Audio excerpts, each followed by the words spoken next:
Welcome to prism degree college Narasannapeta. మనం ఈ first short స్టోరీలో భాగంగా 3 వీడియోలు చేసుకున్నాం. 4వ వీడియోకి మీకు స్వాగతం. I don't know something. Would you like a piece of gum, Mr she asked brightly and gave him one. కపస్సిని అడిగింది ఆమెకి. ఐ డోంట్ నో సంథింగ్, మీకు రొమాంటిక్ అని ఆమె కామెంట్ చేసింది. రొమాంటిక్ ఎలాగా అని మిస్టర్ దాస్ అడిగాడు. అయితే నాకు అది తెలీదు, ఎందుకో నాకు అలాగ అనిపించింది అంది. ఆ తర్వాత కపస్సికి తన దగ్గర ఉన్న ఒక బబుల్ గమ్ ఇచ్చింది. ఇగో తింటావా అని. And tell us more about your job Mr Kapasi, she said. నీ జాబ్ గురించి ఇంకా చెప్పు అంది ఆమె. అయితే ఆయన what would you like to know madam అని అడిగాడు. నా జాబ్ గురించి మీకు ఏం తెలుసుకోవాలని ఉంది? Tell us a typical situation, I want to picture what happens. ఏదైనా ఒక టిపికల్ సిచ్యువేషన్ చెప్పు, అది దాని గురించి ఒకసారి నేను మనసులో ఊహించుకుంటా అంది. Very well, the other day a man came with a pain in his throat. ఒకరోజు ఒక ఆయన డాక్టర్ దగ్గరికి గొంతు నొప్పి అని వచ్చాడు. డిడ్ హీ స్మోక్ సిగరెట్స్ ఆమె అడిగింది. ఆయన సిగరెట్లు తాగుతాడా అంది. No, it was very curious. He complaint that he felt as if there were long pieces of struck in his throat. లేదు, అది ఒక విచిత్రమైన కేసు. తను ఏమన్నాడంటే గొంతులో ఏవో ముళ్ళు గుచ్చుకున్నట్టుగా, బోల్డ్ అని ముళ్ళు గుచ్చేసి ఉన్నట్టుగా అనిపిస్తుంది తనకి. When I told that the doctor, he was able to prescribe the proper medication. ఈ విషయం డాక్టర్కి చెప్తే ఆయన తగిన మందు రాసిచ్చాడు. That's so neat. ఎంత బాగుందో అంది Mrs Das.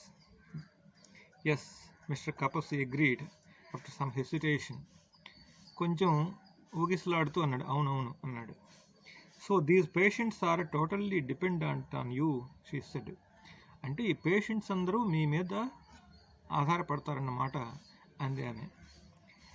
She spoke slowly as if she were thinking loud. మెల్లగా మాట్లాడుతుంది, ఏదో ఆలోచిస్తున్నట్టుగా. In a way more dependent on you than the doctor. ఒక విధంగా డాక్టర్ కంటే మీ మీదే ఎక్కువ ఆధారపడుతున్నారన్నమాట అంది. How do you mean? How could it be? మీరేమనుకుంటున్నారు, అది ఎలా జరుగుతుంది అన్నాడు Kapasi. Well, for example, you could tell the doctor that the pain felt like a burning hot straw. అలా కాకుండా మీరు ముళ్ళు గుచ్చుకున్నట్టుంది, లేకపోతే ఏవో దూరినట్టుందని కాకుండా గొంతు మంటగా ఉందని మీరు చెప్పారనుకోండి, the patient would never know what you had told the doctor. మీరేం చెప్పారో పేషెంట్కి అర్థమయ్యి ఉండేది కాదు, తెలిసేది కాదు. And the doctor wouldn't know that you had told the wrong thing. మీరు తప్పు చెప్పారని డాక్టర్కి కూడా తెలిసి ఉండేది కాదు. It's a big responsibility. మీకు చాలా పెద్ద రెస్పాన్సిబిలిటీ ఉంది అంది ఆమె. Yes, a big responsibility you have there Mr Kapasi, Mr Das agreed. ఆమె భర్త కూడా అన్నాడు, నిజమే, నీకు చాలా గొప్ప రెస్పాన్సిబిలిటీ ఉంది, గొప్ప బాధ్యత నీది అన్నాడు. Mr Kapasi had never thought of his job in such a complimentary terms. తాను చేసే ఈ జాబ్కి అంత గొప్పగా మెచ్చుకోవడం అదే మొదటిసారి ఆయనకి. అంతకుముందు ఎవరో అలా మెచ్చుకోలేదు. To him it was a thankless occupation. ఆయనకైతే అది ఒక థ్యాంక్లెస్ ఆక్యుపేషన్. ఎవరో తనకి థ్యాంక్స్ కూడా చెప్పేది కాదు. ఒక వృత్తి, ఏదో తన పొట్ట పోసుకోవడానికి చేసిన వృత్తిలా అనిపించేది. He found nothing noble in interpreting people's maladies, translating the symptoms of the patients. ప్రజల తాలూకా, ఈ రోగుల తాలూకా రోగ లక్షణాలను చెప్పడంలో ఏదో గొప్పతనం ఉందని తనకి ఎప్పుడు అనిపించలేదు. The doctor nearly half of his age who made humourless jokes. ఆ డాక్టరు తనలో సగం వయసు ఉంటుంది, నవ్వు రాని జోకులు వేస్తూ ఉంటాడు. The job was a sign of his failings. ఈయన చేసే ఇప్పుడు ఈ జాబ్ తన జీవితంలో ఫెయిల్యూర్స్కి ఒక నిదర్శనం. In his youth he had been a devoted scholar of foreign languages. తన యుక్త వయసులో మొత్తం వేరే వేరే భాషలు, బోల్డ్ అన్ని భాషలు నేర్చుకోవాలని బాగా తపన పడ్డాడు. The owner of an impressive collection of dictionaries, మంచి కలెక్షన్ డిక్షనరీస్ కూడా సంపాదించుకున్నాడు. And he had dreamed of being an interpreter for diplomats and dignitaries. ఏమనుకున్నాడు, భాషలు బాగా నేర్చుకుంటే ఏదైనా డిప్లొమాట్స్ వస్తారు. డిప్లొమాట్ అంటే రాయబారులు విదేశాల నుంచి. వాళ్ళ భాష ఇక్కడ వీళ్ళకి అర్థం కాదు, వీళ్ళ భాష వాళ్ళకి అర్థం కాదు. అలాంటప్పుడు ఈయన మీదే మొత్తం అంతా ఆధారపడి ఉంటుంది. అంత గొప్ప ఇంపార్టెన్స్ సంపాదించుకోవాలనుకున్నాడు. He dreamed of being an interpreter for diplomats and dignitaries, resolving conflicts between people and nations. ఆ విధంగా ప్రజల మధ్య, తర్వాత దేశాల మధ్య ఉండే కాన్ఫ్లిక్ట్స్, వివాదాలని పరిష్కరించే స్థాయికి వెళ్ళాలనుకున్నాడు. He was a self educated man. ముఖ్యంగా ఆయన సెల్ఫ్ ఎడ్యుకేటెడ్ మ్యాన్, తనకు తానే చదువుకొని పైకొచ్చాడు.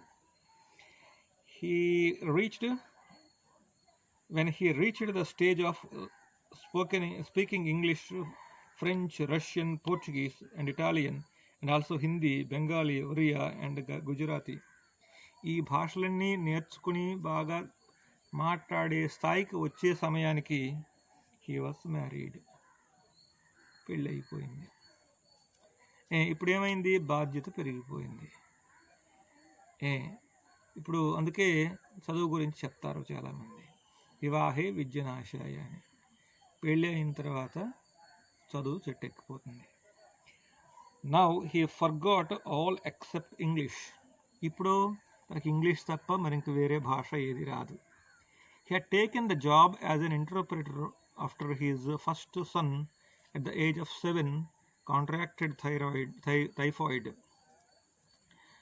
వాళ్ళ అబ్బాయికి 7 ఏళ్ళ వయసులో టైఫాయిడ్ వచ్చింది. అప్పటికి టైఫాయిడ్కి మందులు లేవు. అప్పుడు చాలా కష్టంగా ఉండేది. ఆ సమయంలో ఒక జాబ్ చేపట్టాల్సి వచ్చింది. అదేది, teacher job. That was how he had first made the acquaintance of the doctor. ఆ తర్వాత ఆ టీచర్ జాబ్తో పాటుగా ఇప్పుడు ఈ జాబ్ కూడా, ఇప్పుడు డాక్టర్తో పరిచయం ఎప్పుడు వచ్చింది, వాళ్ళ అబ్బాయికి టైఫాయిడ్ వచ్చినప్పుడు డాక్టర్ దగ్గరికి వెళ్ళాడు. అప్పుడు డాక్టర్తో పరిచయం అయింది. At the time, he had been working in a primary school to pay the increasing medical bills. అప్పటికి స్కూల్లో పనిచేస్తున్నాడు.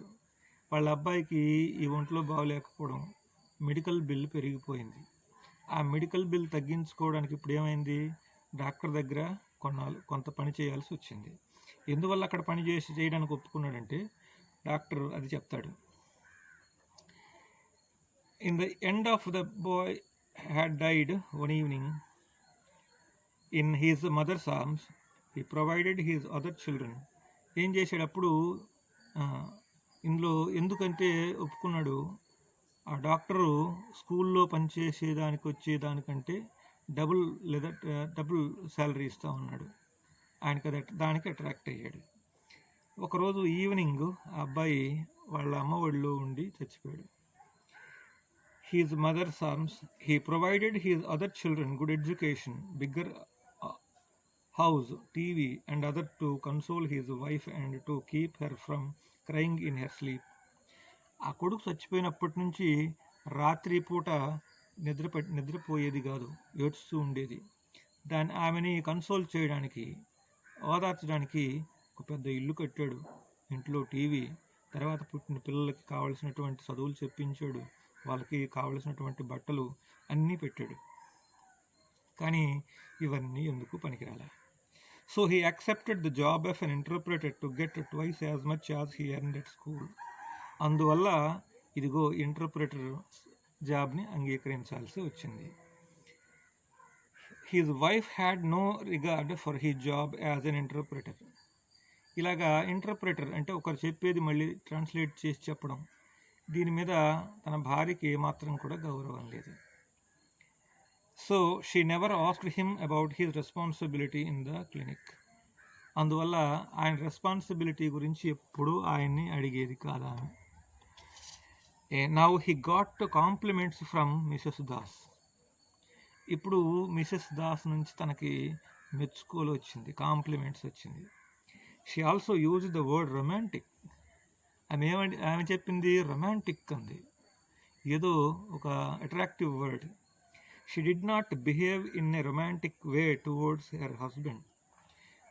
మొదటి నుంచి కనిపెట్టి చూస్తున్నాడు, తన భర్త పట్ల ఏమాత్రం కూడా రొమాంటిక్గా వ్యవహరించడం లేదు ఆమె, కానీ తన గురించి రొమాంటిక్ అంది. He wonders if they were bad match just as he and his wife were. తన భార్యకి తనకిలాగే వీళ్ళిద్దరు కూడాను బ్యాడ్ మ్యాచ్ ఏమో, ఒకరికొకరు సరిపోదేమో, ఇద్దరు పోట్లాడుకుంటారేమో, లేకపోతే ఇద్దరికి మనస్పర్ధలు ఉన్నాయేమో అని అనుకున్నాడు. A romantic feeling started in Mr Kapasi's mind. అక్కడి నుంచి ఆమె మీద ఒక రకమైనటువంటి ఆరాధనాభావం, ప్రేమభావం, ఆమెను ఎలాగోలాగా అంటే మంచి చేసుకుందాం అంటే ఒక థాట్, చెడు ఆలోచన మొదలైంది. వాళ్ళ మధ్య సరిగా లేదు కాబట్టి నేను ఆమెతో ఏదైనా స్నేహం చేయాలన్నటువంటిది. He began to check his reflections in the mirror as he drove. ఇప్పుడు వెంటనే తను ఇలాగా డ్రైవ్ చేస్తూనే పక్కన ఉన్న అద్దంలో చూసుకున్నాడు, సరిగా ఉన్నాడా లేదా, తల సగ్గా దూకున్నాడా లేదా, ఈ బట్టలన్నీ మాసిపోయేమో, లేకపోతే కనుబొమ్మలన్నీ సరిగా ఉన్నాయా లేదా, ముఖం సరిగా జిడ్డు పట్టేసి ఉందా, బాగుందా, ఇవన్నీ చూసుకున్నాడు. ఎందుకు? ఆమెను అట్రాక్ట్ చేయాలి. He started observing attractive parts of her body. దాంతో ఆగిపోలేదు. ఆమె శరీరంలో ఎక్కడెక్కడ ఆకర్షణీయమైనటువంటి ప్రదేశాలు ఉన్నాయో అవి చూడడం మొదలుపెట్టాడు. అంతవరకు ఆయనకు ఆ దృష్టి లేదు. ఆమె ఎప్పుడైతే రొమాంటిక్ అందో ఈయనకి ప్రత్యేకంగా ఎక్కడో మనసులో కలుపుకుంది. He told her maladies of different patients and their reaction. ఆమెకి ఈ పేషెంట్స్ తాలూకా ఈ వ్యాధి లక్షణాలు, దాని కథలుగా చెప్పడం మొదలుపెట్టాడు. ఆమె కూడా శ్రద్ధగా వింటోంది. మొదట్లో ఏముంది, ఆయన పరిచయం చేసుకునేటప్పుడు పట్టించుకోకుండా ఒకవైపు పెదవి ఇలాగ విరిచేసి ఇలా చిన్న నవ్వు నవ్వేసింది. ఇప్పుడు ఈయన చెప్పిన ప్రతి మాట ఆకర్షణగా, చాలా అట్రాక్టివ్గా ఉండడానికి ఆమె చాలా జాగ్రత్తగా వింటోంది.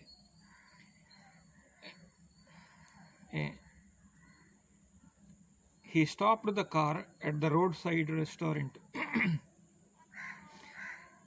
లంచ్ కోసం ఏం చేశాడు, ఒక రెస్టారెంట్ ముందు ఆపాడు కార్ని. తర్వాత the family settled together under A magenta umbrella. అక్కడ ఆ రెస్టారెంట్కి బయట పెద్ద అంబ్రెల్లాస్ ఉంటాయి, ఒక టేబుల్ చుట్టూ చైర్స్ ఉంటాయి, పెద్ద అంబ్రెల్లా. ఆ అంబ్రెల్లా చుట్టూ మొత్తం ఈ కుటుంబం అంతా, ఈ ఫ్యామిలీ అంతా, 3 పిల్లలు, పేరెంట్స్ ఇద్దరు, వీళ్ళు 5 కూర్చున్నారు. దాంతో he reluctantly headed towards A neighbouring table. తనకి వాళ్ళతో కలిసి కూర్చోవాలనిపించింది, ముఖ్యంగా మిసెస్ దాస్ పక్కన కూర్చోవాలనుకున్నాడు. కానీ వాళ్ళు అక్కడ ప్లేస్ లేకపోయేటప్పటికి, రూమ్ లేదు అంటే ఇంగ్లీష్లో రూమ్ అంటారు, ప్లేస్ అంటారు, లేకపోయేటప్పటికి, ఎందుకంటే రూమ్ అంటే ఒకరు తనకు అవసరమైనటువంటి దానికి ఉపయోగించుకునే ప్రదేశం అని, ప్లేస్ అంటే వాస్ట్ అనమాట, అది చాలా ఎక్కువ ప్లేస్ అది రూమ్. తనకి అక్కడ ప్లేస్ లేకపోయాడు, పక్క ఉన్నటువంటి టేబుల్ దగ్గరికి వెళ్ళి కూర్చున్నాడు.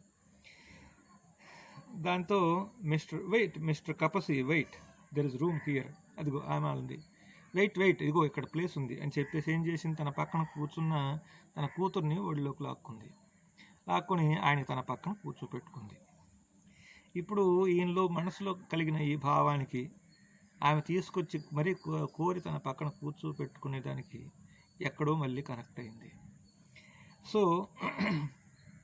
Insisting that he accompany them, ఇలాగా బలవంతం చేసింది, రా వచ్చి కూర్చొని. So they finished their lunch. ఆ తర్వాత ఏమైంది, లంచ్ అయిపోయింది. Then mister Das took more pictures of the group as the eight. ఈ దాస్, ఈయనకి మెడలో కెమెరా ఉంది కదా, ఆయనకి ఊరికే ఎక్కడ పడితే అక్కడ ఫోటోలు తీసుకున్నాడు, కానీ అంతకు మించి మరి వేరే డ్యూటీ లేదు ఆయనకి. టూర్ బుక్ చదువుకోవడం, ఫోటోలు తీసుకోవడం, టూర్ బుక్ చదవడం, ఫోటో తీసుకోవడం, ఇక్కడ నుంచి ఎంత దూరం ఉంటుంది, దీనికి ఎలాగ వెళ్ళాలి, రూట్ మ్యాప్ చూసుకోవటం, అంతకు మించి ఏం లేదు. How much longer, he asked Mr. Kapasi as he paused to load a new roll of film in the camera. అప్పుడు కెమెరాలో రోల్స్ ఉండే, ఫిల్మ్ రోల్స్, అవి కొత్త రోల్ ఒకటి మళ్ళీ పాత అయిపోయింది అప్పుడే, కొత్తది ఇంకోటి పెడుతూ అన్నాడు, ఇక్కడి నుంచి ఇంకెంత టైం పడుతుంది అన్నాడు. ఎక్కడికి వెళ్ళటానికి? కోనార్క్ టెంపుల్కి. అబౌట్ హాఫ్ అన్ అవర్ అన్నాడు Mr Kapasi. About half an hour. By now today the remaining part is very interesting, so let us see the next video. Thank you.